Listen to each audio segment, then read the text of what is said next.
కానీ ప్రోగ్రామింగ్ అంత నా దగ్గర లేదు సార్, నాలెడ్జ్ లేదు, ప్రోగ్రామింగ్ లేదు నా దగ్గర నాలెడ్జ్. దాని తర్వాత వాళ్ళని అప్రోచ్ అయిన తర్వాత నేను కోర్స్ నేర్చుకున్నాను. కానీ ఆన్లైన్ అవ్వడం వల్ల వాళ్ళు ఇచ్చిన ప్రాజెక్ట్స్ కానీ ఇవన్నీ కూడా ఆన్ టైం కంప్లీట్ చేయడం నా వల్ల కుదరలేదు. గైడెన్స్ కూడా వాళ్ళు ప్రొవైడ్ చేసినా సరే సెల్ఫ్ డిసిప్లిన్ అనేది కొద్దిగా ల్యాగ్ అయింది. అందుకు ఆఫ్లైన్ ఉంటే ఏదన్నా కోర్స్ అండ్ దట్టు ఏదన్నా సాఫ్ట్వేర్ సైడ్ ఆర్టిఫిషియల్ ఇంటెలిజెన్స్ ఎలాగో నేర్చుకున్నాను, సాఫ్ట్వేర్ కూడా ఇంటర్ రిలేటెడ్ ఉంది. సో సాఫ్ట్వేర్ ట్రై చేద్దామని చెప్పి ఇలాగా వచ్చావు తర్వాత ఇక్కడ .NET.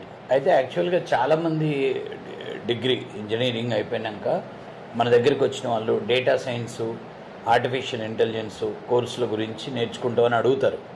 సో అవి నేను వాళ్ళకి ఏం చెప్తానంటే, మీరు ఫ్రెషర్స్గా ఆర్టిఫిషియల్ ఇంటెలిజెన్స్, డేటా సైన్స్ అర్థమవ్వదు, చాలా టఫ్ ఉంటాయి ఆ కోర్సులు. ముందు మీరు ఏదో ఒక ప్రోగ్రామింగ్ ప్లాట్ఫామ్ నేర్చుకొని ఒక 3 to 4 years 5 years జాబ్ చేసినాక ఇండస్ట్రీకి వెళ్ళినాక వాటిని అప్డేట్ అవ్వమంటాను. అంటే